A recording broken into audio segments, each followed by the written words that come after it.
Também queremos anistia aos reféns de 8 de janeiro, que, segundo o deputado, só tem 156 presos. O total de pessoas presas pelo 8 de janeiro chega a 156. Eles falam em milhares. Um preso inocente já seria um escândalo. 156 é pouco pra ele. Tem mais 650 a ser julgados. É pouco, né? É porque não é parente dele que tá na cadeia. Não é mãe dele, não é tia dele. Pra surpresa de 0 pessoas, a PGR denunciou o Bolsonaro. Alguém tinha alguma dúvida aqui que a PGR não iria denunciar o Bolsonaro? E tu percebe que eu tenho péssimo hábito de ler as coisas. E tu vê de cara quem leu a peça de ficção. Se aquela peça de ficção virar livro, o nome do livro seria indiciado por nenhum crime. Aquilo é um arrazoado do nada. Constrangedor. Pra surpresa de 0 pessoas, o timing também é perfeito. Porque popularidade é 24%. Lula falando que come ovo de pata e que toma álcool ao invés de gasolina. A inflação galopante. Globo pulando da barca. É hora de puxar a carta super trunfo do Bolsonaro pra ver se nós desviamos o assunto, pra parar de falar do péssimo governo Lula. Que consegue ser pior que o da Dilma. Porque o da Dilma, pelo menos, a gente ria. Toda a fala dela era engraçada, tinha memes, a gente pelo menos era feliz. E não sabia. Agora nós estamos com o Lula, que é incompetente tanto quanto e não tem graça nenhuma. O primeiro problema dessa denúncia é de que a peça central da denúncia é baseada numa única delação de Mauro Cid, preso, atenção, por falsificação de cartão de vacina e coagido pela justiça a fazer a delação premiada sob pena de que, se não o fizesse, o pai e a própria esposa também poderiam ser indiciados. Ele confessou. O Lula teve delação premiada do Marcelo Odebrecht, do Léo Pinheiro, do Palocci, que o Toffoli anulou as penas hoje, do Delcídio Amaral, do João e da Mônica Santana, os marqueteiros que confessaram o Caixa 2. Bolsonaro tem Mauro Cid. Bolsonaro é criminoso, Lula é inocente. Isso é Nárnia. Aquelas 272 páginas de absoluto nada tem uma série de truques ali. Um deles é um jogo de palavras. Por exemplo, uma dos indiciamentos, deixa eu achar aqui. Liderança de organização criminosa armada. Eu pergunto aos senhores quantos presos ou quem está preso por posse de arma dos 34? Nenhum, porque não existe arma. O que fez o seu Paulo Gonet? Usou arma no genérico. Porque um carro na mão de um terrorista é uma arma. Um ferro de passar roupa eu uso para agredir alguém é uma arma. Então uma pedra é uma arma. Ele usou esse troço genérico, botou naquela porcaria das 272 páginas para dizer que o grupo é armado. Este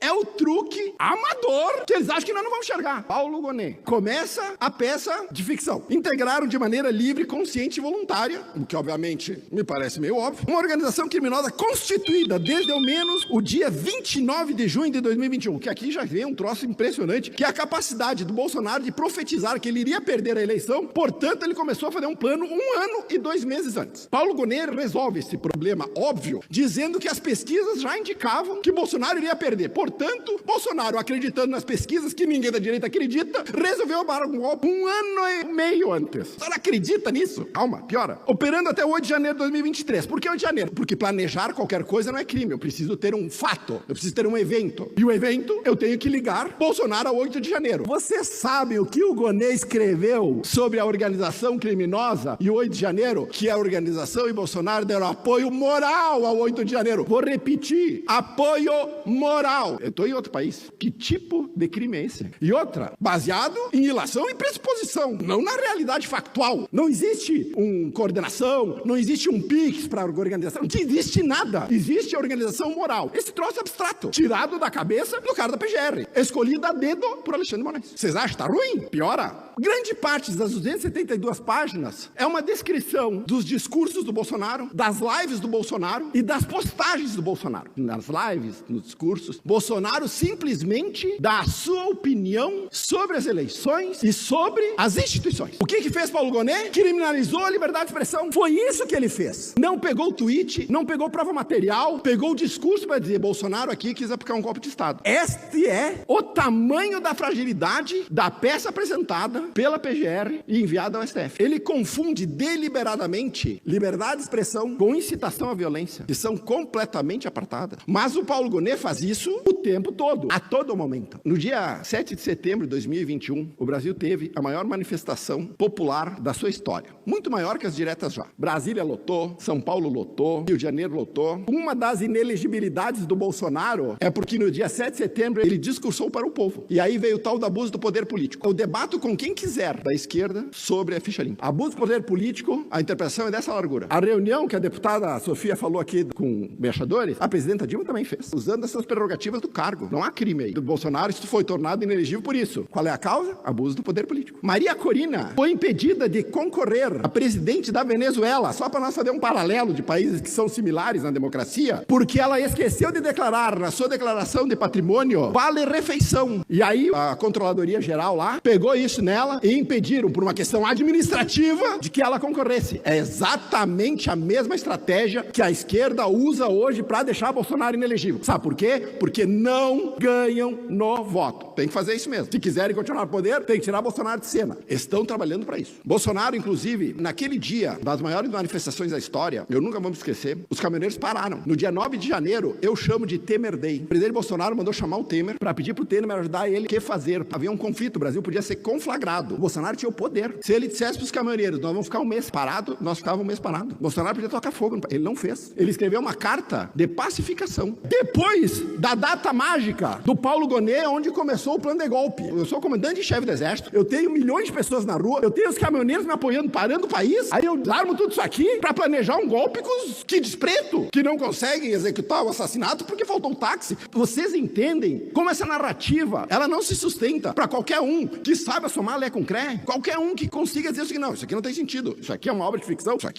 aqui não tem como ser realidade. Mas na ficção do Paulo Gonet, aquela peça, então, o que tu vê lá é um monte de coisa, menos uma peça técnica. Tu vê excesso de discurso político, nenhuma objetividade. Excesso de relações e suposições, nenhuma prova concreta. Não há nenhuma individualização das condutas, nenhuma. Tudo é uma maçaroca, uma organização, sem dizer o que, quem fez o que e o que pretendia. Nada. A narrativa daquele texto é incoerente, não tem nexo causal, tem problemas de cronologia, as conclusões, inclusive, são precipitadas, o que violam a presunção da inocência, porque a própria peça já induz a condenação. Mas se eles efetivamente vencessem no voto, eles não precisariam perseguir Bolsonaro. Eles sabem que eles não ganham no voto. Portanto, Bolsonaro tem que ser caçado, ele tem que ser preso, ele tem que ser tirado de circulação. Ele e qualquer um da direita que ameace esse projeto de poder. Essa é a peça. E é tão verdade que tem problema aqui, que o ministro Alexandre de Moraes rapidamente distribuiu a sessão de julgamento do Bolsonaro para a primeira turma, que é composta por ele, por Dino, por Zanin, por Fux e por Carmen Lúcia. A tiazinha do Perdeu Mané do Gloss foi julgada no plenário com os 11. Bolsonaro na turma 1. Vocês sabem por quê? Vocês querem que eu diga? Esse é o Brasil da democracia relativa. Esse é o Brasil da perseguição política. Esse é o Brasil onde o livre direito de defesa, se sequer é respeitado. Esse é o Brasil onde o juiz é vítima, promotor, investigador, acusador e juiz. Esse é o Brasil onde nenhum daqueles que vão julgar o presidente Bolsonaro esconde o desejo de ver ele na cadeia. Em qualquer nação civilizada, o que é o contrário do que o ministro Barroso, presidente do STF, prometeu de recivilizar o país, em qualquer nação civilizada, este indiciamento do Paulo Gonet estaria no lugar apropriado, na lata de lixo. Uma peça política tentando calar o líder da direita exatamente da mesma maneira que foi feito mundo afora, mas principalmente na vitrine da democracia relativa, que é a Venezuela. É isso que nós temos, uma peça de ficção, mais uma etapa clara e manifesta de perseguição da direita política, cujo resultado também já é previsível, a condenação do presidente Bolsonaro. Acho meio brega esse troço, de você ficar pedindo pro Trump ajudar nós aqui. Quem tem que resolver os BO aqui do povo brasileiro é o povo brasileiro. O Trump tem que resolver o problema deles. Nós temos que resolver os nossos. Nós vamos fazê-lo. E nós começamos a fazer no dia 16/3, enchendo as ruas de 120 cidades para mostrar quem é a maioria nesse país e que nós não aceitamos mais essa quantidade de arbitrariedades que esse país está sofrendo. Um dia eles vão entender o quanto a insegurança jurídica, o quanto um país que não tem leis, o quanto um país que não tem nenhum caderno de regras para seguir, o quanto esse país afugenta os investidores, o quanto esse país faz com que as pessoas percam a motivação de produzir, de gerar riqueza, o quanto um país assim olha para outros países do mundo e dizer para onde eu vou agora. O Brasil está tendo uma das maiores fugas de inteligência da sua história, porque a maioria das pessoas não quer viver num país onde a lei não é respeitada, há um poder sem controle absolutamente nenhum, que pode, por sua discricionariedade ou por sua livre vontade, perseguir quem quer, prender quem quer, soltar quem quer, bloquear a conta de quem quer, banir a rede social de quem quer, e ninguém tem a capacidade de colocar um freio nisso. Quando os pesos e contrapesos não funcionam numa democracia, ela já não existe mais. Esta é a democracia do Lula. O Lula conseguiu a proeza de dizer que agora os Estados Unidos, então, que desde a Segunda Guerra,